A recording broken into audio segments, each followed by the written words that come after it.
아멘. 오늘 하나님 말씀은 누가복음 2장 22절부터 25절 말씀입니다.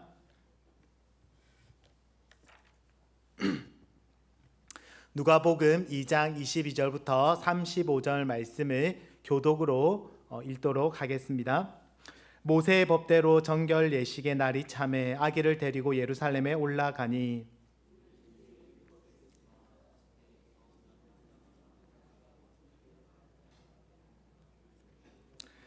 또 주의 율법에 말씀하신 대로 산비둘기 한 쌍이나 혹은 어린 집비둘기 둘로 제사하려 함이더라.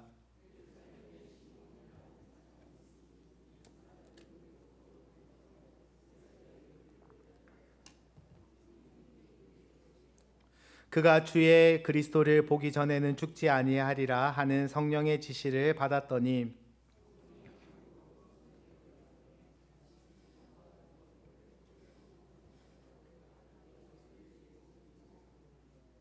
시므온이 아기를 안고 하나님을 찬송하여 이르되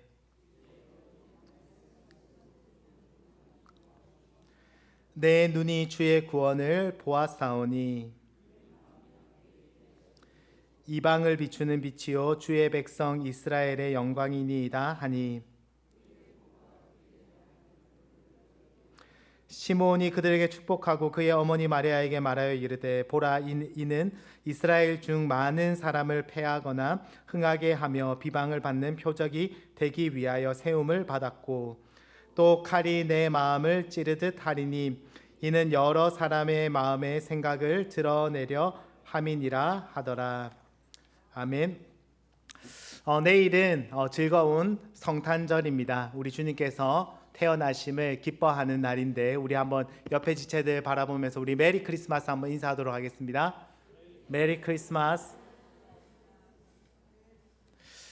여러분, 우리에게 필요한 것이 무엇이 있습니까? 많은 사람들에게 필요한 것이 있다면은 괜찮다는 말, 또 힘들지 그래도 잘하고 있다는 위로의 말이 아닌가 생각을 하게 됩니다. 제가 사역을 하면서 여러 가지 문제들로 힘들어하는 청년들을 만납니다. 열심히 준비하지만 취업이 잘 되지 않는, 취업 준비를 하고 있는 그 압박감을 느끼는 청년을 만나고, 또 직장 생활에 버거움을 느끼고 퇴사를 해야 될지 말아야 될지 고민하는 그런 청년들도 만납니다. 그리고 이성교제나 또 결혼에 대한 고민을 하고 있는 그런 여러 가지 이야기를 들으면은 참 마음이 힘들겠다 그런 생각을 하게 됩니다. 그런데 그렇게 고민을 가진 청년들 가운데 또 교회에서는 목장 사역을 하고 또 교회 봉사를 하고 쉐마 부서에 또 교사로 봉사로 그렇게 함께 섬기고 있는, 그래서 일이 너무 많다, 버겁다 그런 이야기를 제가 듣고 있으면은 제 마음에 먼저 이런 생각이 납니다. 이 사역들 다 감당할 수 있겠어? 조금 내려놓아야 하는 거 아닌가? 그런 생각이 제 마음에 들 때가 있습니다. 물론 실제로 여러 가지 상황 때문에 교회 섬김이나 또 교사나 그런 봉사를 내려놓는 친구들도 있지만은 제가 그 친구들과 만나서 이야기를 나눌 때에 놀라는 것은 그 친구들이 정말 듣고 싶은 말은 내려놓아라 라는 말이 아니라 위로를 원한다라는 것을 제가 여러 번 경험하게 되었습니다. 지금 또 충분히 잘하고 있다라는 그런 위로의 한마디, 혼자가 아니라 함께 우리가 기도하고 있고 함께 걸어가자라는 위로의 한마디, 너의 섬김이 너무나 귀중하고 값지다, 그런 위로의 말을 듣고 싶어 한다라는 것을 알게 됩니다. 그 위로의 말을 힘입어서 다시 일어나서 섬길 힘과 용기를 얻게 됩니다.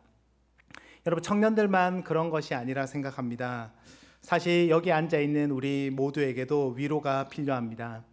무한 경쟁의 시대 가운데, 그리고 불안과 공황의 시대 가운데 한 번의 넘어짐도 용납하지 않는 이런 현대 사회 앞에서 실패하고 넘어지고 그렇게 있는 우리에게 필요한 것은 위로다라는 생각을 하게 됩니다.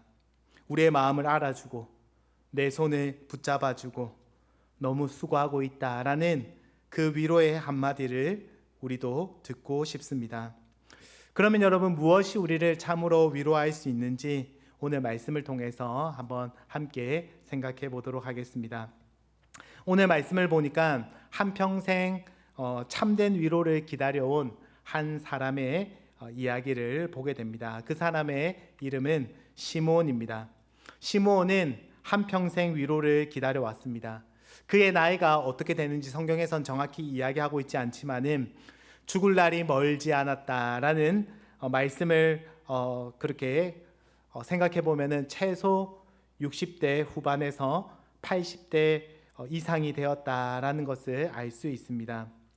그는 암울한 이스라엘 역사를 살았던 인물입니다. 만약 그의 나이가 60대였다면은 그는 태어날 때부터 로마 식민지의 그런 생활을 하였고, 만약 80세라면은 예루살렘이 로마에 의해서 함락되는 것을 보았을 것입니다. 우리나라로 치면은 구한 말부터 시작된 일제강점기의 그런 암울한 시대를 살았던 인물이 바로 시므온입니다. 하지만 시므온은 그런 암울하고 어두운 시대를 살았지만 그는 하나님께 간절히 기도하였습니다. 하나님, 이 민족을 포기하지 말고 구원하여 달라고 간절히 기도하였습니다. 10년, 20년, 30년, 50년, 60년이라는 그런 자기의 한평생을 그렇게 기도하였지만, 그런데 그 기도는 응답되기는커녕 오히려 로마의 지배와 압제는 더 견고해졌습니다. 여러분, 바벨론에 의해서 예루살렘이, 이스라엘이 함락되었을 때 하나님은 그때는 말씀하셨습니다. 에스겔과 다니엘 같은 선지자를 통하여서 하나님께서는 자기 백성을 포기하지 않았다라고 끊임없이 말씀하셨습니다. 하지만 지금은 어떻습니까? 시몬이 살아가던 그 시대는 하나님의 선지자가 끊어진 지 400년이 지났을 때입니다. 하나님이 정말 우리를 버린 것은 아닌지, 하나님이 정말 우리를 잊어버리신 것은 아닌지, 그런 두려움이 시므온의 마음을 가득 채웠습니다. 그런 상황에서 보이지도 않고 말씀도 하지 않는 그 하나님을 찾고 하나님께 위로를 구하는 것은 누가 보더라도 어리석은 일처럼 보였습니다. 실제로 이스라엘 백성들, 대부분의 이스라엘 백성들, 심지어 제사장이나 서기관과 같은 종교 지도자들 역시도 하나님이 아닌 다른 것에서 위로를 찾기 시작하였습니다. 더 이상 말씀하시지 않는 하나님이 아니라 눈에 보이는 헤롯 왕에게서 종교 지도자들, 제사장이나 서기관들은 위로를 찾았습니다. 헤롯이 지어준 어마어마한 성전에서 거둬들이는 부와 권력에서 위로를 찾았습니다. 좋은 집에 살고 부유한 삶을 누리면서 이것으로 충분하다, 그렇게 위로를 받았습니다. 그 대표적인 사건이 동방박사 이야기입니다. 며칠 전에 예수님이 태어났을 때에 동방박사들이 헤롯을 찾아왔습니다. 그리고는 이렇게 물어봅니다. 유대인의 왕으로 나시니가 어디 계시냐? 하나님의 오랜 약속, 구약 성경을 따라서 태어나신 유대인의 왕이 어디 있느냐라는 질문입니다. 헤롯은 그 동방박사들의 질문을 듣고 이들이 찾고 있는 것이 구약 성경에 예언된 바로 그리스도구나라는 사실을 눈치챘습니다. 그래서 종교 지도자들을 앉혀놓고는 이렇게 질문합니다. 왕이 모든 대제사장과 백성의 서기관들을 모아, 서기관들은 성경을 필사하는, 그래서 성경을 누구보다 잘 아는 사람들입니다. 그들을 모아서 이렇게 물어봅니다. 그리스도가 어디서 나겠느냐? 그리스도가 어디서 나겠느냐? 그들은 열심히 자기들이 알고 있는 성경 지식을 동원해서 성경을 찾아보면서 그리스도가 어디에서 나실지 찾아냈습니다. 그리고는 그리스도는 베들레헴에서 나겠다라고 700년 전 미가서의 예언에 기록되어 있습니다 라고 답합니다. 여러분, 그 그리스도가 누구입니까? 하나님께서 자기 백성을 구원하시겠다라고 오래전부터 약속했던 바로 이스라엘의 왕, 철장으로 온 만국을 다스릴 분이십니다. 그러면 여러분, 이 이야기를 들은 대제사장과 서기관들이 어떻게 하는 것이 마땅하겠습니까? 베들레헴에 같이 멀지도 않습니다. 거리가 하루길이면 충분히 갔다 올 수 있는 거리입니다. 당연히 제사장과 서기관들이 그 그리스도를 찾아서 가는 것이 마땅해 보입니다. 하지만 마태복음 성경을 보면은 그 누구도 아기 예수님을 찾아서 떠난 종교 지도자들은 없었습니다. 왜냐하면 그들은 이미 위로를 충분히 받고 있었기 때문입니다. 세상이 주는 위로, 세상이 주는 부와 권력과 명예를 통해서 얻는 위로, 사람들의 인정과 좋은 평판에서 받는 위로에서 이미 충분한 위로를 받고 있었기 때문에 그 누구도 예수님을 찾아 나서지 않았습니다. 여러분, 과연 오늘날 우리들은 다릅니까? 오늘날 많은 사람들이 눈에 보이지 않는 하나님으로부터 받는 위로는 더 이상 찾지 않습니다. 교회 나오더라도 눈에 보이지 않는 하나님과 그리고 예수님이 주시는 위로보다는 돈이 주는 위로, 성공이 주는 위로, 사람들의 칭찬과 인정이 주는 위로, 자녀가 공부를 잘하고 성공했을 때 얻는 위로에 만족하며 살아갑니다.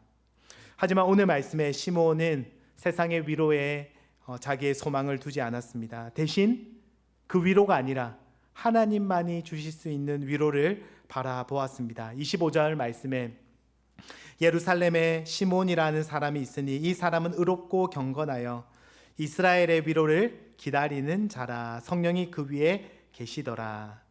하나님이 약속하신 위로, 우리에게 참된 자유와 구원을 베푸시겠다는 그 약속을 바라보았습니다. 여러분, 세상이 시몬에게 10년, 20년, 30년 끊임없이 기도하는 동안 시몬에게 무엇이라 이야기했겠습니까? 더 이상 하나님에게서 위로를 찾지 말라고 이야기했을 겁니다. 내가 너에게 위로를 주겠다. 내가 가진 부와 명예와 권력을 통해서 너를 위로할 수 있다라고 그렇게 이야기하였습니다. 더 이상 눈에 보이지 않는, 더 이상 말씀하시지 않는 그 하나님에게서 위로를 찾을 필요가 없다. 하나님의 위로는 있고 내가 주는 위로, 세상이 주는 위로, 돈과 권력과 명예와 칭찬과 인정이 주는 그런 위로를 바라보아라 라고 이야기하였지만 시므온은 하나님에게서 위로받기를 포기하지 않았습니다. 그렇게 수십 년을 기다려서 하나님으로부터 위로를 받게 되었습니다. 그것이 오늘 본문, 우리가 읽은 본문에 나옵니다. 그런데 그 위로는 우리가 전혀 예상하지 못한 그런 위로였습니다. 28절부터 우리 30절 말씀을 한번 함께 읽어보도록 하겠습니다. 앞에 말씀 시작. 시므온이 아기를 안고 하나님을 찬송하여 이르되 주제여 이제는 말씀하신 대로 종을 평안히 놓아주시는도다. 내 눈이 주의 구원을 보았사오니. 여러분, 시므온이 아기를 안고 하나님께 이렇게 고백하고 있습니다. 내 눈이 주의 구원을 보았습니다.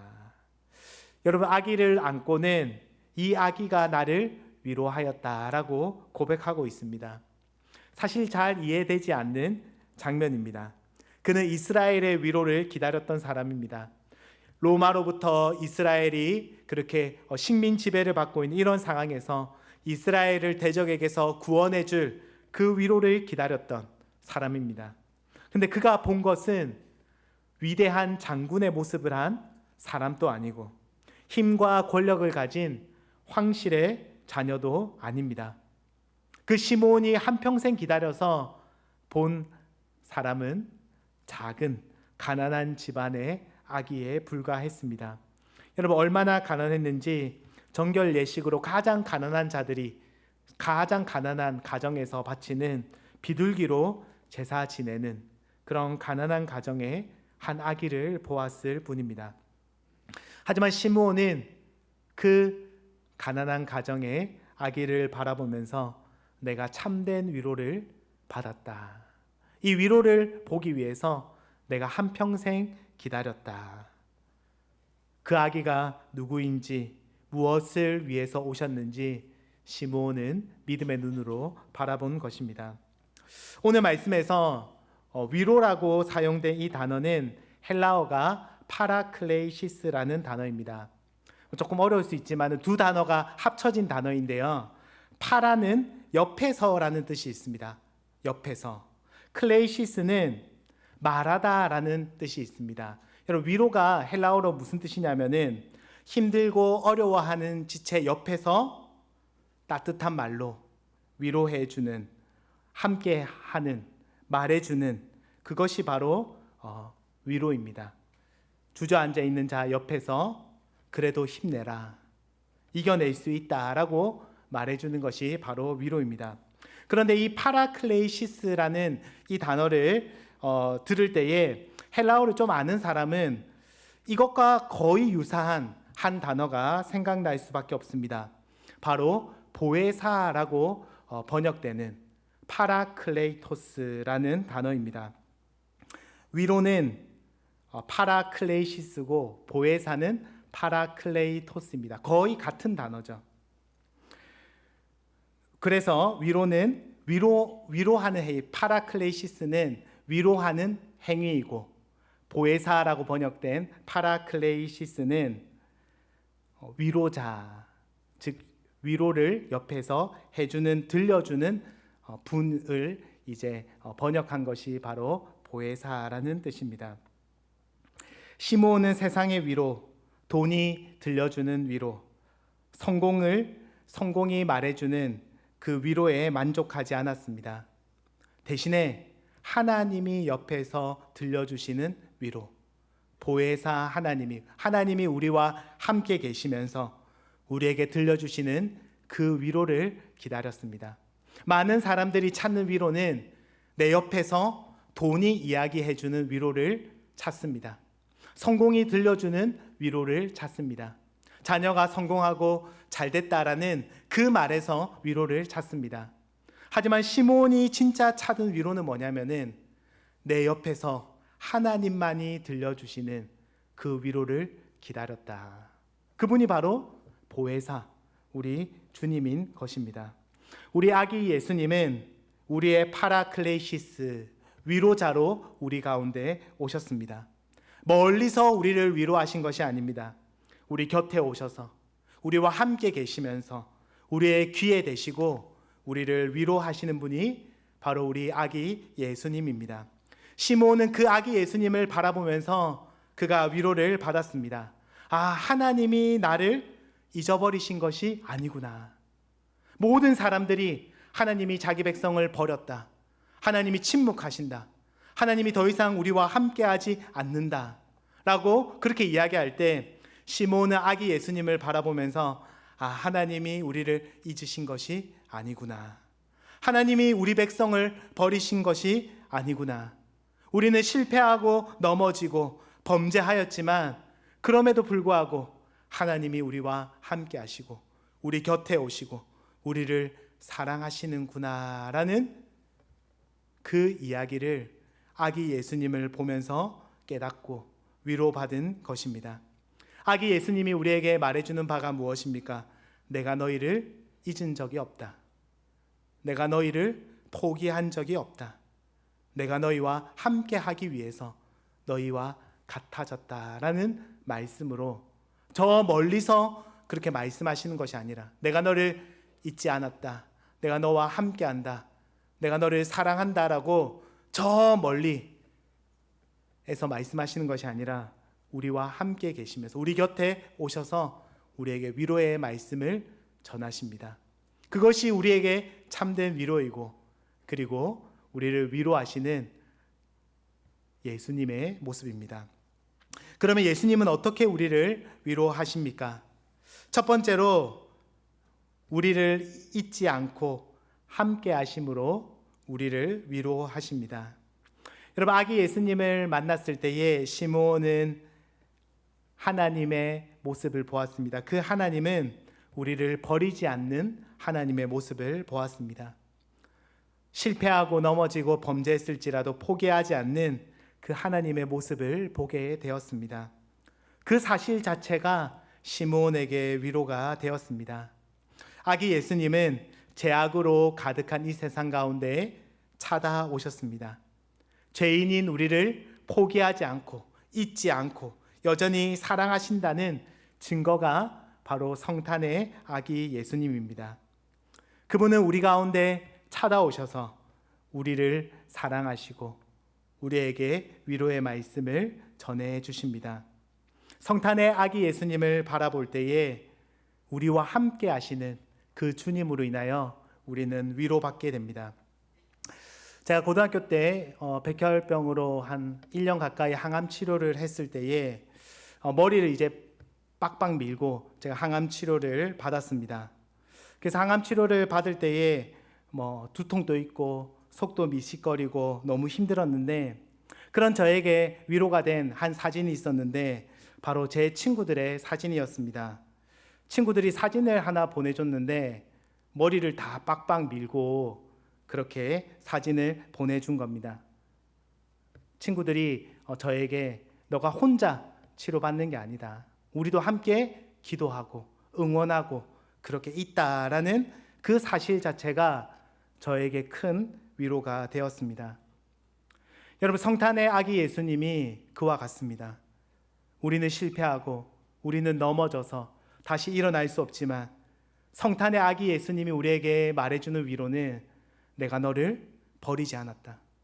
너 혼자 이런 고통 가운데 있는 것이 아니다. 내가 너를 잊지 않았다. 내가 그럼에도 너와 함께 한다라고 성탄의 아기 예수님은 우리에게 말씀하고 있습니다. 그래서 성탄의 예수님을 바라볼 때에 우리는 참된 위로를 받게 됩니다. 아, 하나님이 나를 버리지 않았구나. 실패하고 넘어진 나를 포기하지 않았구나.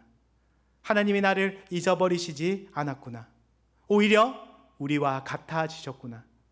허물과 죄로 가득한 우리의 모습과 주님께서 같아지셨습니다.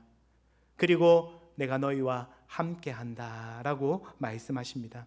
이것이야말로 우리와 함께 하시는 그 예수님을 통해서 받는 첫 번째 위로입니다.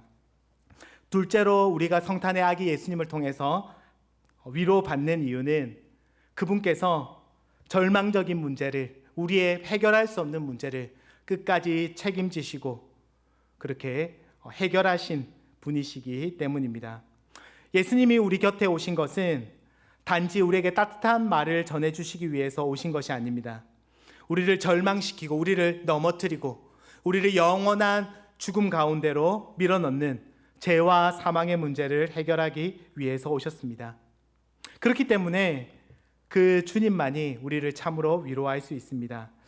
30절에 시몬은 이렇게 고백합니다. 내 눈이 주의 구원을 보았사오니.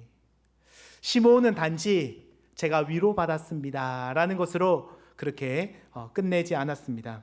시몬은 그 아기를 바라보면서 위로받았을 뿐만 아니라 동시에 그 아기 예수님을 바라보면서 이렇게 고백합니다. 내가 주의 구원을 보았습니다. 시몬은 단지 아기를 본 것이 아니라 우리를 절망 가운데, 죽음 가운데로 이끌어가는 그 문제로부터 우리를 구원할 구원자를 보았다라고 고백합니다. 이것이 그가 참으로 위로받은 이유입니다. 우리는 서로 위로합니다. 그리고 그 위로가 너무나 중요합니다.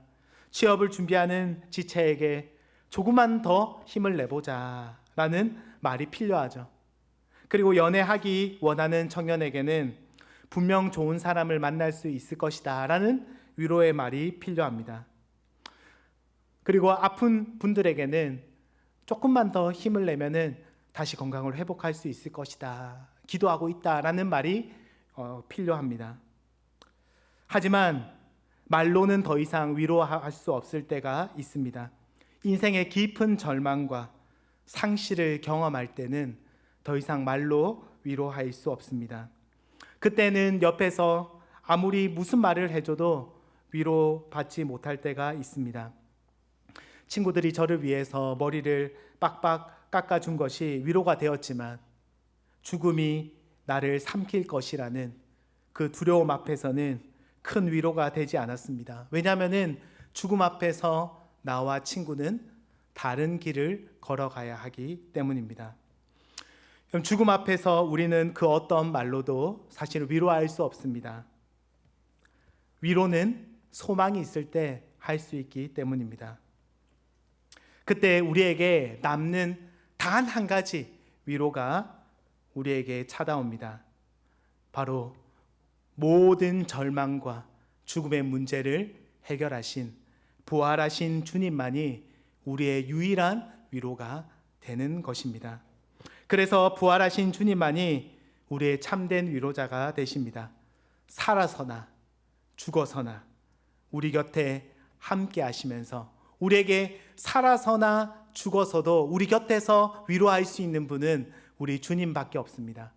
살아서는 다른 말로 사람들이 위로할 수 있겠지만 죽어서도 우리 곁에서 내가 너를 사랑하고 너는 삶의 의미가 있고 그리고 내가 너와 함께 한다라고 들려줄 수 있는 참된 위로자는 예수님밖에 없기 때문입니다.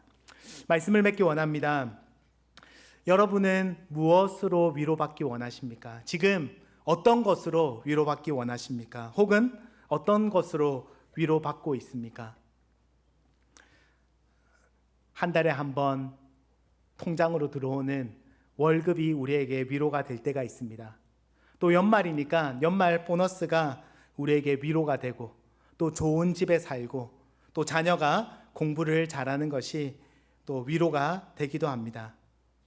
하지만 그 위로를 받기 위해 살아가면 우리의 인생은 넘어지고 실패할 수밖에 없습니다. 왜냐하면 그 위로는 잠깐이고 우리에게 참된 위로를 줄 수 없기 때문입니다. 살아서는 우리에게 위로의 말을 전해줄 수 있을지 모르지만 죽어서는 우리를 떠나는 위로입니다. 그런 우리에게 참된 위로가 무엇인지 하이델베르크 요리문답 첫 번째 질문이 이것으로부터 시작합니다. 살아서나 죽어서나 당신의 유일한 위로는 무엇입니까? 살아 있을 때만 우리를 위로해주는 위로가 아니라 살아서나 죽어서나 당신의 유일한 위로는 무엇입니까? 우리 한번 함께 그 답을 읽어보도록 하겠습니다. 시작. 살아서나 죽어서나 나는 나의 것이 아니요 몸도 영혼도 나의 신실하신 구주 예수 그리스도의 것입니다. 아멘. 여러분, 참된 위로가 무엇입니까? 내 삶이 내 것이라면은 우리는 절망할 수밖에 없을 것입니다. 내가 내 삶을 이루어가고 이끌어가야 한다면은 우리는 책임질 수 없을 것입니다. 하지만 오늘 이 하이델베르크 요리문답에서 이렇게 답하고 있습니다. 살아서나 죽어서나 나는 나의 것이 아니요 몸도 영혼도 나의 신실한 구주 예수님의 것입니다. 죽어서도 우리를 포기하지 않고 살아서도 모든 것을 합력하여서 선을 이루시는 그 주님이 우리의 삶을 책임지고 계신다는 이 사실이야말로 우리 삶의 참된 위로다라는 고백입니다. 여러분, 내 삶이 누구의 것입니까? 주님께서 우리의 삶의 주인 되십니다. 나는 주님의 것입니다. 그렇기 때문에 주님께서 내 삶을 아름답게 빚어 가실 것입니다. 죽음조차도 나를 무너뜨리고 망가뜨릴 수 없습니다. 왜냐하면 나는 주님의 것이기 때문에 주님께서 죽음에서조차도 우리를 건지시고 우리에게 영원한 생명과 기쁨을 주실 것이기 때문입니다. 그러므로 성경은 살아서나 죽어서나 우리의 유일한 위로는 우리 곁에 함께 계시는, 우리에게 위로의 말씀을 전해주시는, 우리를 구원하신 그리스도 예수밖에 없다고 이야기합니다. 여러분, 하나님이 우리를 포기하지 않고 우리를 한결같이 사랑한다는 증거가 무엇입니까? 바로 성탄절이 바로 그 증거입니다. 하나님이 우리를 결코 포기하지 않고 오히려 우리를 사랑하시고 우리와 함께 하시기 위해서 우리와 같아지셨다라는 이 성탄절이야말로 우리가 참된 위로를 받을 수 있는 그런 약속이다라고 할 수 있습니다. 우리와 함께 하시는 그 성탄의 주님을 바라보며 그분만으로 우리가 다시 위로받고 그리고 그 주님을 기뻐하고 즐거워하는 저와 여러분 되시기를 주님의 이름으로 축복합니다. 우리 시간 말씀을 기억하면서 우리 함께 한번 찬양하도록